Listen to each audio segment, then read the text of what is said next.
From Cafe, welcome to Stay Tuned. I'm Preet Bharara. There is substantial evidence to show that the president was frustrated and angered by his sincere belief that the investigation was undermining his presidency, propelled by his political opponents, and fueled by illegal leaks. Welcome to a special edition of Stay Tuned.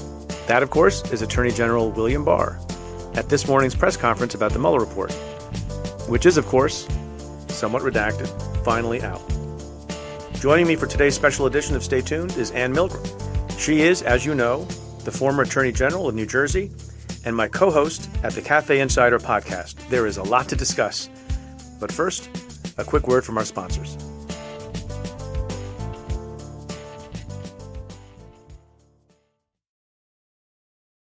One of the most important things we can do every day, aside from listening to this podcast, is brush our teeth.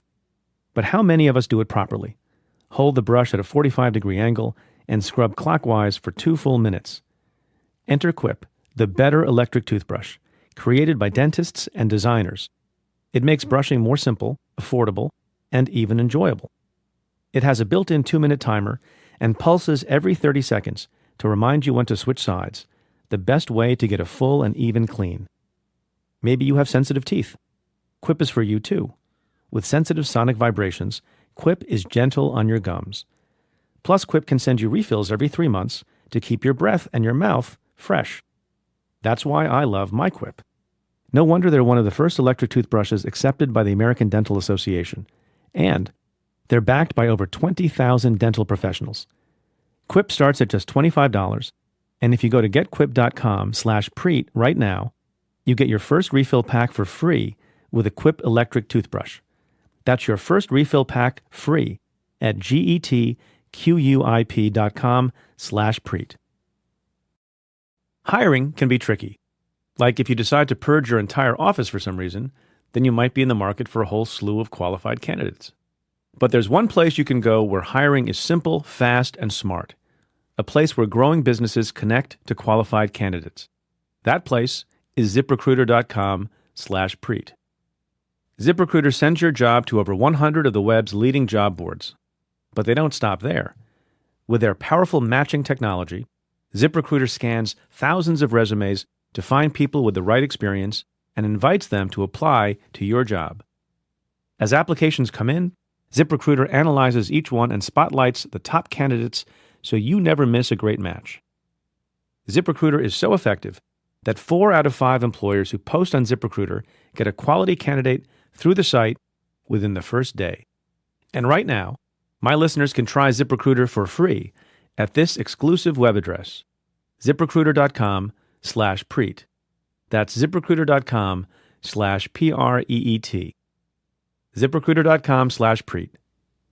ZipRecruiter, the smartest way to hire. Hi, Ann. How are you? Hi, Preet. How you doing?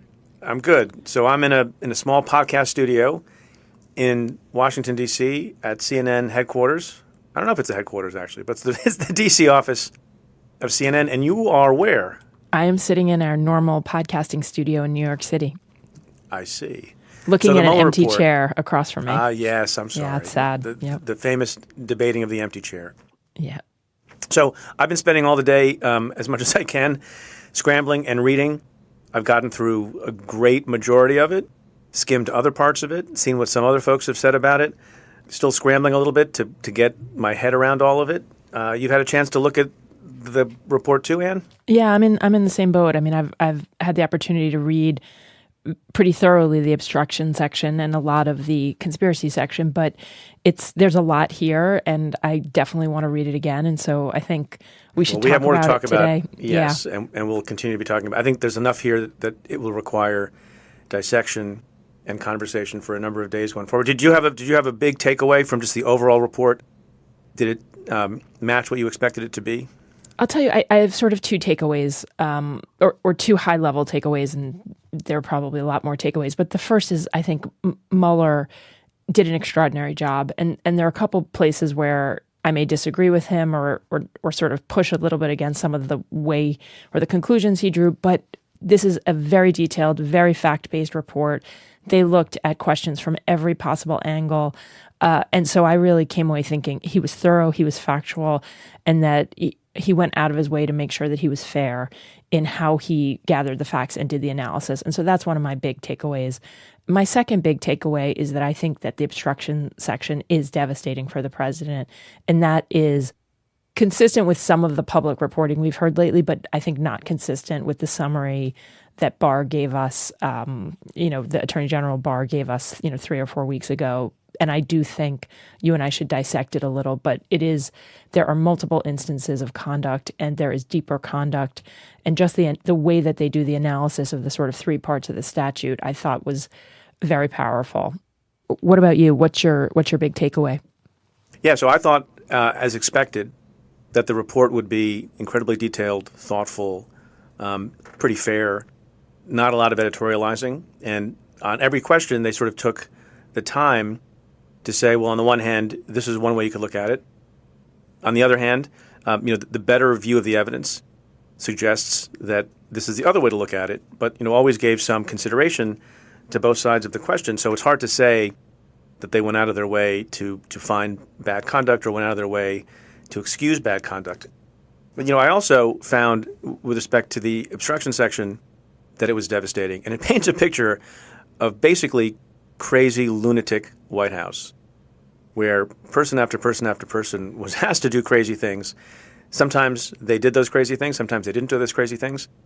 And, since we both spend time following the media, and people who listen to us listen to the media on this question of whether or not the media got things right, lots and lots of stuff in the report, both with respect to Part 1 on conspiracy and Part 2 on obstruction, makes clear that a lot of these things that were reported about Don McGahn's conversations or Donald Trump Jr.'s conduct, whether or not it rose to the level of there being a provable criminal offense, the facts largely have borne out true. And it's kind of, interesting when you read a newspaper article about Donald Trump saying, can you go, fire the special counsel, or you see a newspaper article or a TV story about how Donald Trump was really mad at Jeff Sessions. It's very different when you read about them in a newspaper article, and then you see them ratified and endorsed and stated basically as fact in a report from Bob Mueller's team. Well, we should dissect that just for 1 second, because one of the things that Mueller did, and I noted as I was reading it a few different places, is that he looked at situations in which there had been public reporting, take the sort of questions surrounding Michael Flynn and the firing of Jim Comey. And we had read a lot of those pieces in public reporting. But what Mueller does is he makes a credibility determination. And so he goes through and says there are 2 people in the room at the time when President Trump clears the Oval Office, asks then FBI Director Jim Comey to come in. It's the day after Chris Christie has said the investigation's not going to go away, even though you fired Michael Flynn. And Jim Comey, we know, has stated, the president said to me, I hope you can see your way past this. Flynn's a good guy, things like that. And then you have Mueller essentially making a finding that he credits Jim Comey in that. And that's just one example, and I use it because I think most of us are familiar with those facts. But what's really pretty compelling is that he addresses, Comey made contemporaneous notes. Other witnesses confirmed that the room was cleared. I mean, he really does it in a methodical way. And that's something that I think when we read public reporting, it was out there, but it wasn't confirmed. And so what Mueller does in a number of these instances is basically say, here's what happened. And he is making factual calls. And that's really valuable for those of us who've been watching this and wanting to understand what happened.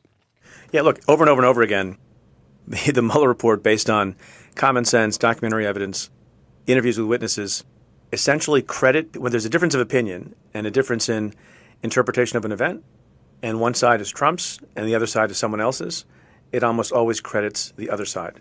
Yes. Which tells you something about the credibility of the president and what Bob Mueller and his team thought of the credibility of the president. Okay, so we've already, because it's inevitable, we've dove in. We dove in. We've already dove in to the obstruction thing. But before we get to the specific examples like you were talking about, there's been this continuing debate about why on earth Bob Mueller didn't make a determination about obstruction. He said, while it does not, we don't say that a crime has been committed. We also don't say that Donald Trump has been exonerated. And as I have been speculating for the last several weeks, and I'm curious to see if you have a view or a disagreement with my new conclusion. But I've been speculating for a number of weeks that part of the reason that may be so is that Bob Mueller and his team thought that the case was so close, that the facts were so close, that the question was so close, that they couldn't really make a determination on whether it was appropriate to say a crime had been committed. And Bill Barr, made it seem like that was so. And then you read the Mueller report, and the preface to Section 2 that's about obstruction, to me is kind of extraordinary, because it says in a way that I found much more jarring than I expected, that very clearly the special counsel's office decided they weren't going to make the decision or make the call on obstruction, not necessarily because it was so close or so fraught, but specifically because they adopted and accepted the legal conclusion of the Office of Legal Counsel that says you cannot indict or prosecute a sitting president. But then they say something else that I think is very notable and I don't think is getting enough attention. And I'm quoting from the report. While the OLC opinion concludes that a sitting president may not be prosecuted, it recognizes that a criminal investigation during the president's term is permissible. It's notable, which is why they were able to do their investigation. And then more importantly, they say the OLC opinion also recognizes that a president does not have immunity after he leaves office. And then they say, and this is a big deal, I think, given those considerations, the facts known to us, and the strong public interest in safeguarding the integrity of the criminal justice system, we conducted a thorough and factual investigation in order to preserve the evidence when memories were fresh and documentary materials were available. So I guess my question to you is, were you surprised by that, number one? Number two, does that sound like it was a punt to Congress? And three, was it also maybe a double punt to future prosecutors for a time when Donald Trump is no longer in office? So these 2 pages of the report are worth spending a lot of time on, and it's the introduction to Volume 2, which basically lays out sort of 4 conclusions that the Mueller team came to when they were looking at the obstruction of justice question. And you just essentially articulated number 2, which was about the Office of Legal Counsel opinion that it doesn't permit prosecuting a sitting president, but it does allow a criminal investigation during the president's term. And I would just say to your question, they do specifically raise that charges can be brought after the conclusion of a term. And so I think they're basically saying we've compiled the evidence, we've done the underlying factual criminal investigation, and we don't have the authority, and we'll talk about the rest of this, but we don't have the authority to prosecute the president. And so because we don't have that authority, we made the decision that we shouldn't make that judgment of whether or not he should be prosecuted. But after the president is no longer in office, he could be prosecuted. And there's sort of a footnote in my mind, which is pending a statute of limitations, which is 5 years. And so there's a timing question there, but also to the United States Congress to have this evidence. So that's just to sort of go high level. But just to pause on that for a second. So do you agree that Bob Mueller in no way, shape, or form, given his view that it's inappropriate against the backdrop of the OLC opinion, given his view that one should not make a determination of criminality, that he clearly was not punting to Bill Barr, because Bill Barr, as the Attorney General, also within the Justice Department, obviously, is in the same position as Bob Mueller. Yes. And if it was inappropriate for Bob Mueller to make a determination about criminality, then it was certainly inappropriate, in his view at least, for Bill Barr to make such a determination. And so this question of whether or not he was leaving it to Bill Barr, I think is very squarely answered by that analysis, no? There's no question that he was not leaving this to Bill Barr to make the decision. I agree with you completely. And just to sort of further support that, when he gives these 4 reasons of why they didn't make a call, number 1 is, traditional prosecution is a binary decision. You charge or you don't charge. Number 2, there's an Office of Legal Counsel opinion saying you can't prosecute a sitting president. Number 3, and this is where I think it gets even more interesting, is Mueller really says it's unfair for us to make a call as to whether or not we would prosecute when we cannot charge the president, because when you charge someone, they get their day in court. They get to put the evidence to the test. They can be found guilty or exonerated. And on page 2 of volume 2, Mueller writes, fairness concerns counseled against potentially reaching that judgment, the judgment whether or not, this is me parenthetically saying, the judgment whether or not to charge the president. So fairness concerns counseled against potentially reaching that judgment when no charges can be brought. And he goes on to talk about the ordinary means for an individual to respond to an accusation is through a speedy and public trial with all the procedural protections that surround a criminal case. And so what Mueller is saying, I think, is, if I made that conclusion, I'm essentially acting like the judge and jury. I'm judging his guilt or innocence publicly and in a way that would be unfair to him. And so I'm not going to do it. And you're exactly right that Bill Barr just stepped in and took that province of the judge and jury by making a final conclusion on the facts when Mueller said specifically, I'm not going to actually make those conclusions. And Barr is not the fact finder here. Congress is the fact finder. And ultimately, as you point out, or Congress could be a fact finder. They could be. And also a future prosecutor. But what also makes this, kind of unseemly to me, and we don't have to spend a lot of time on Bill Barr. We should talk about the report. But, we did open the day with a Bill Barr press conference. And it just seems to me that some of the things that Bill Barr said in the letter don't square with the report. And on the thing we're talking about right now, the point we're making at this moment, my recollection from this morning, although it seems about 150 hours ago, when asked the question about whether Bob Mueller thought it was okay for Bill Barr to make the call on obstruction that he did, I think Bill Barr said, I don't have the transcript in front of me, I think Bill Barr said, I understand from Bob Mueller, I don't think he said he spoke to him directly, that was the prerogative of the Attorney General.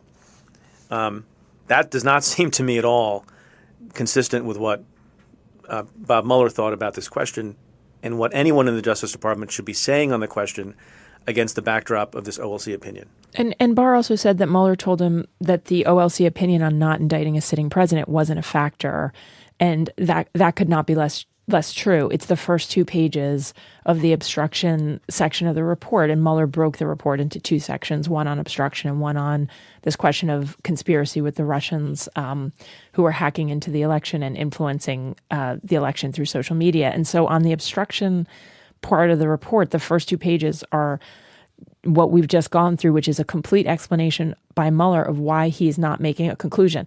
Now, here's my question to you, Preet. So you read the first 2 pages, and it basically says, I want to be completely fair. I don't think it's fair. And by the way, I worry that it might leak if I did come to a conclusion. And so in the interest of fairness, I don't want to do that. But then you read the individual sections, some of which we'll probably talk about in a minute. And Mueller does a very thorough legal analysis. And what he does is exactly what you'd expect to see in a prosecution memo, which is he lays out the facts, he lays out the applicable law, and he talks about the obstruction statutes. And then he explains in the obstruction statutes, there are generally 3 elements. Number 1, obstructive conduct, the actions taken. Number 2, nexus to a pending or potential grand jury proceeding. And number 3, corrupt intent. And then he goes through each of those elements of the crimes of obstruction, and he talks about what facts exist under each of them and whether or not evidence exists, essentially, of those 3 things. So in some ways, does he actually do that? He doesn't say it's obstruction, but he does a very thorough analysis. Yeah, but what's interesting is, which is why you can view it as more of a roadmap than anything else, is he sets forth the facts relating to many, many different incidents. And in some of them, the laying out of the evidence is a little weaker. It's not as strong. So, for example, not to get ahead of ourselves, but just anecdotally, the special counsel's office says, with respect to the issue of whether or not the president asked Michael Cohen to lie to Congress, they don't really think that that's a very powerful argument based on the evidence that they saw, right? And the witness interviews that they did. But then on other occasions, it seems very powerful, like when the president seems to have told Corey Lewandowski to take action to rein in the Mueller investigation. Right. But he doesn't say, even though you can tell if you read it all, that some of the factual narratives and legal analyses are stronger than the other. They don't really sort of rank them. So let me ask you this question then. Going back to something I said at the beginning, I had expected the recitation of facts and law to be very close. And now that I've read it, and now that I know the reason why Bob Mueller decided not to make the call, whether you agree with that decision or not, but now that I know it, I read the obstruction section overall, and you can dispute, some of the particular incidents as being strong or not strong evidence, but overall, as pretty strong in favor of charging obstruction if the president were not the sitting president of the United States. I expected to see many, many more pages of defenses and acceptance of some defense arguments, and largely, I thought that the Mueller team was dismissive of the constitutional, statutory, and other legal arguments made by Trump's lawyers, some of which they submitted directly to the special counsel, and a lot of which we've seen on TV that either Alan Dershowitz or who's not the president's lawyer, but he's made these arguments that simply because the president has the constitutional authority to do facially lawful things like fire an FBI director or anything else, that meant he couldn't obstruct. And by facially, that means just without knowing any other facts or any other evidence, just by itself, it might be ostensibly lawful. They're very dismissive of those arguments. How do you weigh? So when you read it, do you think it's close and they thought it was close or not? So I'd say two things. First, you made a great point about the arguments that people like Bill Barr have made about the president's authority under the Constitution, and that if he's engaged in constitutional acts, that essentially that's protected. And Mueller's team does an incredible job of rejecting those arguments and really articulating why they don't hold water. And there's a great line in there talking about, otherwise the president would be above the law. And I would just read to you from page 8 of volume 2 on obstruction, which is just before the conclusion, when Mueller is addressing these arguments about the question of whether the president can be found to have obstructed justice by exercising his powers under Article 2 of the Constitution. Mueller writes, "We concluded that Congress has authority to prohibit a president's corrupt use of his authority in order to protect the integrity of the administration of justice." And he goes on towards the end of it to say the conclusion that Congress may apply the obstruction laws to the president's corrupt exercise of the powers of office accords with our constitutional system of checks and balances and the principle that no person is above the law. Yeah, I mean, that's a very powerful statement and shows what they think overall about the legal arguments. There's another extraordinary sentence from the report that is getting some attention, I think rightfully so, that shows what the special counsel's office thought about some of the factual issues in the case, and that's where the special counsel report says the president's efforts to influence the investigation were mostly unsuccessful, but that is largely because the persons who surrounded the president declined to carry out orders or accede to his request. And that's kind of extraordinary because in case after case after case throughout the obstruction section of the Mueller report, you have Donald Trump raging, getting annoyed, getting angry, and firing off a command at someone, telling them to do something, fire someone, make a statement, rein in an investigation. And time and again, these people, some of whom, by the way, have not in other instances so fully distinguished themselves as people of integrity, but they stood up to the president on these. That goes for Don McGahn. It goes for Corey Lewandowski. It goes for a White House official named Rick Dearborn. It goes for Jeff Sessions on whether or not he would unrecuse himself. KT McFarland. McFarland. So it's not actually something that allows you to clothe yourself with honor. That one of the reasons that obstruction didn't occur is that other people didn't accede to your requests. But we should be clear on that an attempt, under the statute that Mueller seems to focus on. I mean, he looks at all the obstruction statutes, but he focuses a lot on 1512 subsection C2, which is more of the catch-all, which also includes attempt. And so the bottom line is, if you attempt to obstruct justice, even if you're not successful in getting somebody to write the false email or in getting somebody to, fire the sitting attorney general, it doesn't mean that you didn't engage in obstruction. And just to that one point, Preet, I would say that your question about overall this question of, and I did a CNN show this morning where one of the correspondents said, obstruction is a jump ball, meaning, there's evidence on both sides and you can't call it one way or another. I could not agree with you more. That's not the case. What I see here is a case that supports and evidence that supports a prosecution of the president. If you could charge a sitting president, I think that this lays out a very powerful set of facts and law and sort of evidence where you could walk into a grand jury and present a case on obstruction of justice against the president. Now, we could talk about which counts would be stronger than others. What would you bring? What would you not bring?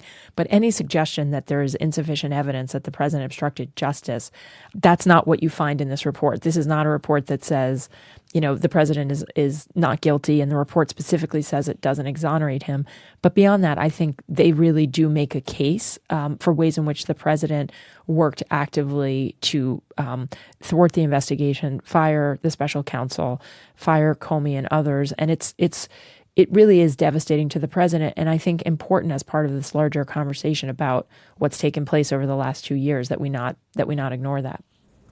Yeah, no, I think absolutely that's true. I mean, you have sort of amazing sound bites that come out of the report, including Don McGahn, then White House counsel, saying, I'm not going to be a person who's going to engage in a Saturday night massacre, and other things like that. One more overall question on obstruction that we now have an answer to, and this is the question of why the special counsel didn't try to compel the testimony of Donald Trump on obstruction. And a lot of people have been saying on television and in the papers that one very smart and clever thing that the president did, or his lawyers got him to do, was never sit down or even answer written questions on obstruction, because he would have gotten himself in a lot of trouble, because you see how much lying there is that goes on. And maybe that sort of saved his skin. And some people have been critical of the special counsel. One of the few things that I predicted correctly in this whole, series of events is that I assumed that one of the reasons that the special counsel didn't seek to compel testimony is because of the time delay that would result in. And we see here in the report that the special counsel addresses why, and I think this is a question on a lot of people's minds and a lot of listeners' minds, why it is they didn't try to get the president to speak on this issue. If one of the main issues is what your state of mind is, well, why not ask the president?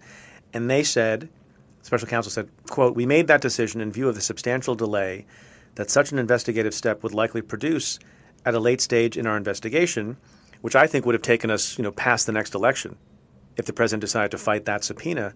And then they also said, "We assessed that based on the significant body of evidence we already obtained of the president's actions and his public and private statements, et cetera, we could make an assessment."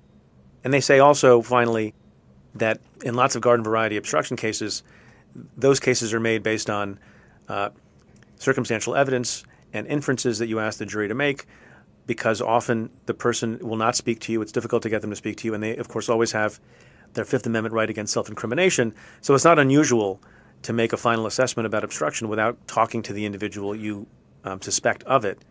But that's kind of interesting, I thought. I thought one of the most interesting parts of the sentences you just read related to the special counsel's determination that they had sufficient evidence to make a determination of whether or not there was corrupt intent. And there's no question in my mind, based on reading this report, there are a number of instances where the special counsel finds that the president was not truthful. And so it seems to me that the president's lawyers did make a good decision as a defense matter, as a defense lawyer matter. They made they were probably right that walking the president into an interview could have led to additional lies or untruths. And so they wanted to avoid that. But it's also equally clear that the special counsel did a very thorough investigation and felt that the special counsel was able to make a call based on the intent of the president. What's also pretty interesting about this, and it's worth maybe noting, because you and I probably expect it as former prosecutors, but one of the things that's interesting is the people who are witnesses here, whose testimony the public can now read, people like Don McGahn, the former White House counsel, K.T. McFarland, the former deputy national security advisor. There's a whole list of people who were interviewed as part of the investigation, and Mueller credits a lot of their statements, and a lot of those statements are contrary to the interests of the president. And so people do come forward. That's one reason to credit them, right? Yes. And people do come forward and cooperate with investigations in a way that I think is important to note. And you really do see that here. Mueller is able to sort of lay out the facts and to do the analysis here because of that cooperation. And now a word from our sponsors. How much time do you think attorneys spend managing their legal practices, clients, and cases? As an attorney myself, I know that the answer is a lot. Thankfully, there's a better way with Clio. Clio is the secure, cloud-based legal software that makes managing and growing your firm easier. Clio automates the tedious tasks that take up your valuable time, like generating bills, maintaining endless documents, and keeping cases organized. Clio allows you to focus on the things that actually matter. Clio's easy-to-use interface makes you more productive and helps you get paid faster. And Clio's mobile app lets you access your files from wherever you are. Clio is trusted by over 150,000 legal professionals and approved by 66 bar associations and law societies worldwide. I even spoke at Clio's Cloud Conference a few years back. So take your law firm to the next level with Clio. Go to Clio.com/Preet to start your free trial, no credit card required, and get exclusive savings. That's CLIO.com/Preet. Clio.com/Preet. At the risk of redundancy, I want to go back to this sentence that you pointed out that I read a second ago, and that is because I think a central question here, and I don't mean to belabor it, but I think it's really, really important. A central question here is, but for the fact that Donald Trump is the President of the United States, would it be appropriate to charge him now? And that bears on the question of what his culpability is, how the public should assess his conduct, what his exposure is when he leaves office, but also bears on the question of whether or not it would be appropriate for Congress to consider impeachment. And so all these clues about whether or not the special counsel really did think they had enough to charge on obstruction is incredibly important. And where they say that one of the reasons that they decided to forego an interview is because we had sufficient evidence to understand relevant events and to make certain assessments without the president's testimony, that's not a neutral statement.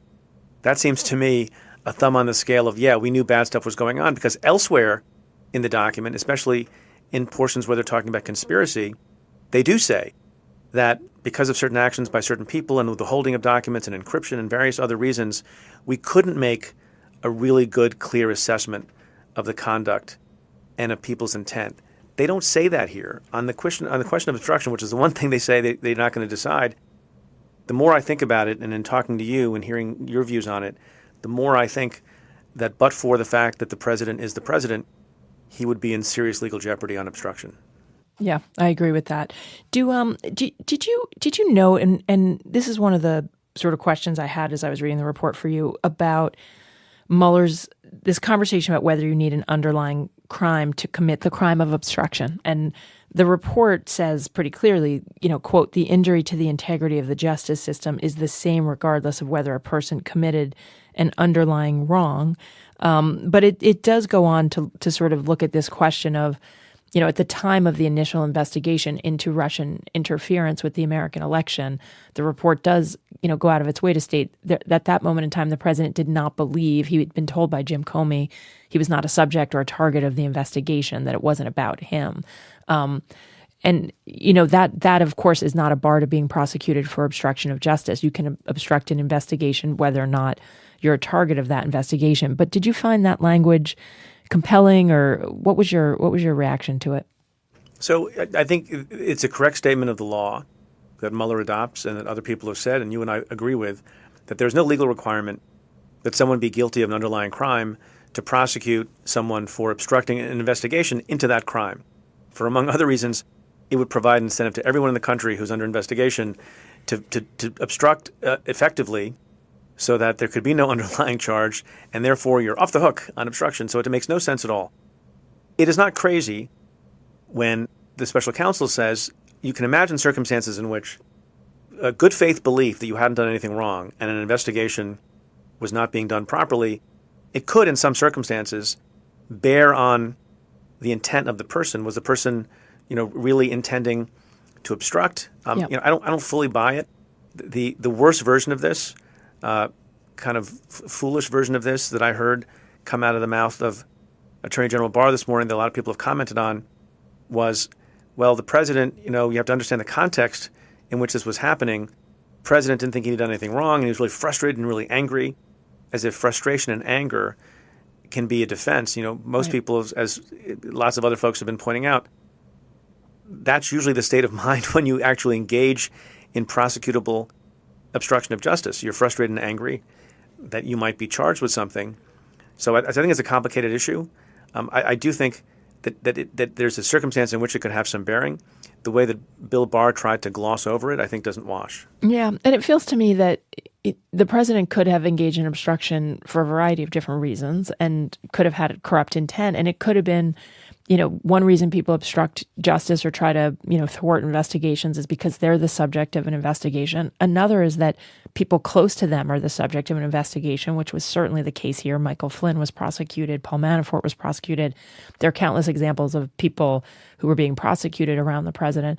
And then another, which, is clearly articulated in the report, is to avoid embarrassment. The president was concerned about the legitimacy of the election and thought that the investigation undercut it. So there could be a lot of different motives for why someone would engage in this behavior.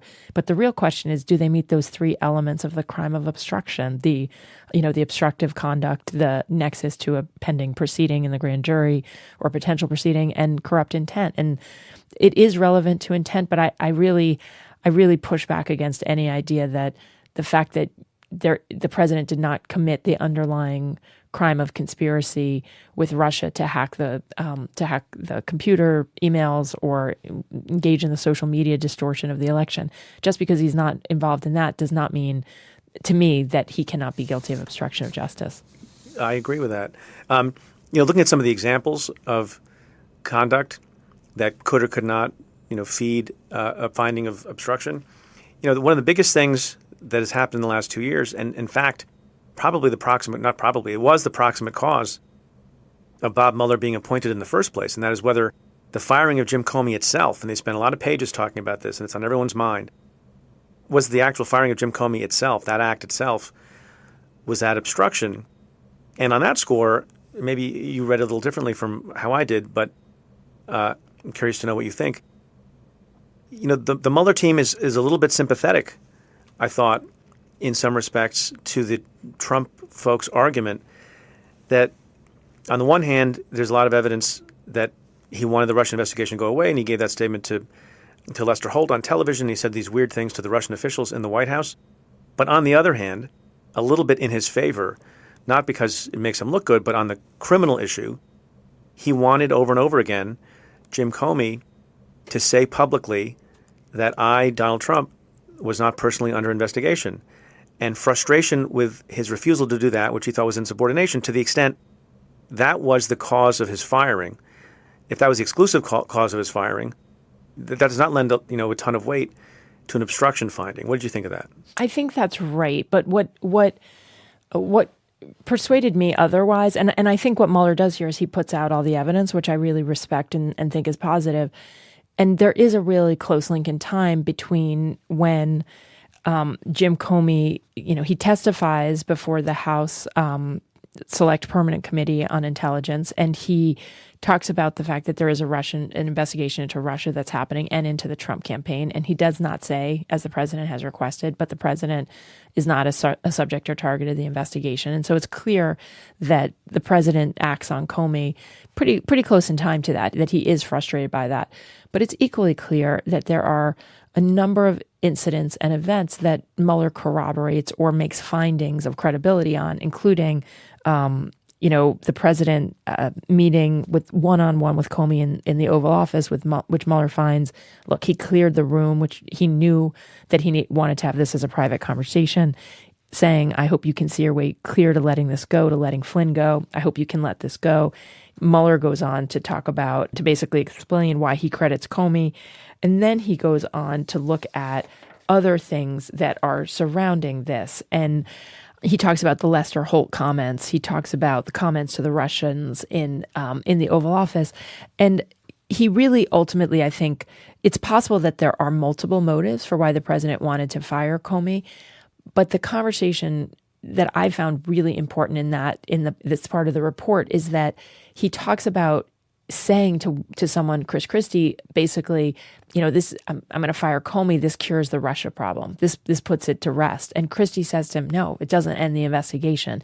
At which point Trump gets Comey in the room and tries to basically say to him, here's what has to happen, right? This has to go away as it relates to Flynn. And so there's so much here that while Comey's refusal to say Trump isn't under investigation is a part of it, it's also very clear that Trump was doing anything he could to try to stop the investigation. And what do you think? I mean, one of the things that I maybe shouldn't admit that I laughed at this, but I just really couldn't believe it, is how many times the president tries to get Sessions to unrecuse himself, which I didn't even know that was a word. Yeah, I don't think it is a thing. Well, what's crazy about that also is, if you think about it, and maybe other people have said this, but I was struck by it when I was reading the report today, the very fact that Donald Trump wanted his AG to recuse himself and wanted him to do it because he said, "You're supposed to protect me."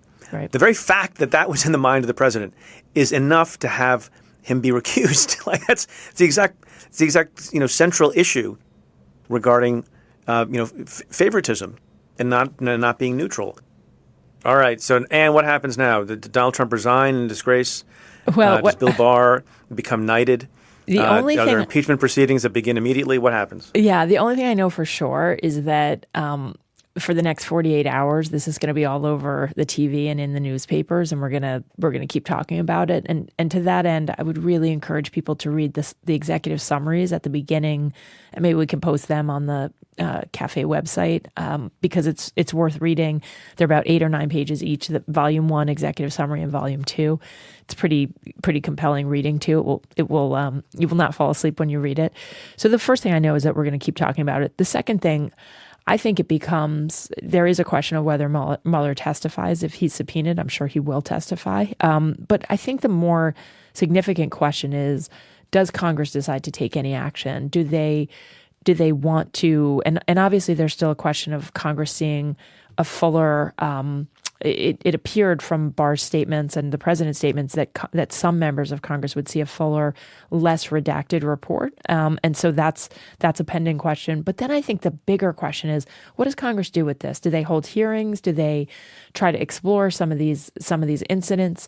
Do they seek impeachment? Do they have a discussion about whether to seek impeachment of the president based on obstruction? And so what do you think happens next? I mean, I sort of think this turns to become a more political question.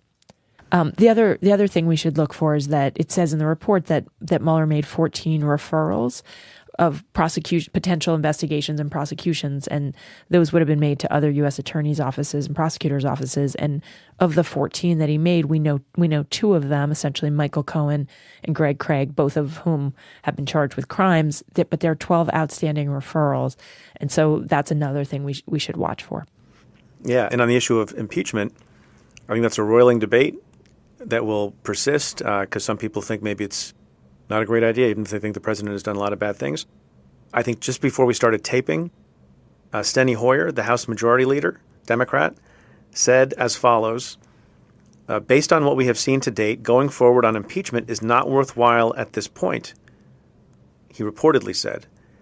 And then he reportedly went on to say, very frankly, there's an election in 18 months and the American people will make a judgment.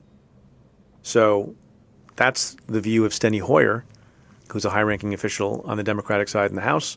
So I guess there will be a lot of debate, a lot of hand-wringing, and we'll see what happens.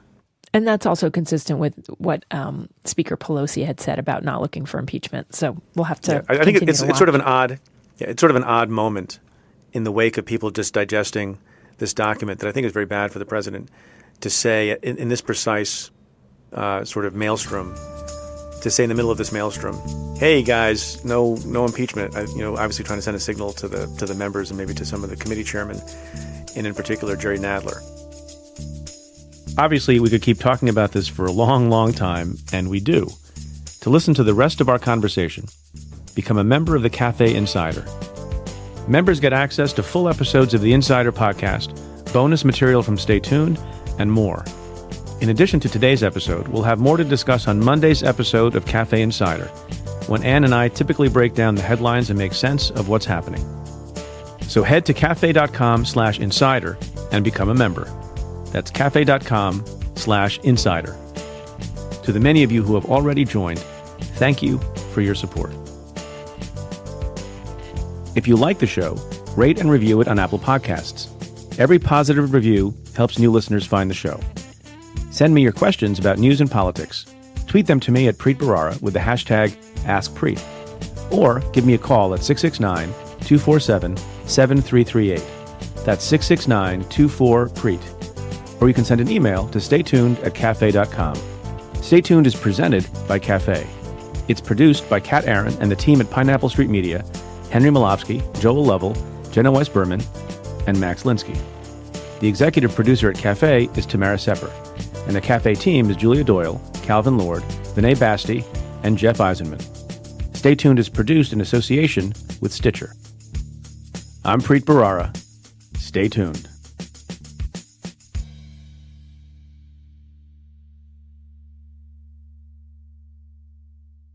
Clio is the secure cloud-based legal software that makes managing and growing your firm easier. It automates the tedious tasks that take up an attorney's valuable time, from generating bills to maintaining endless documents.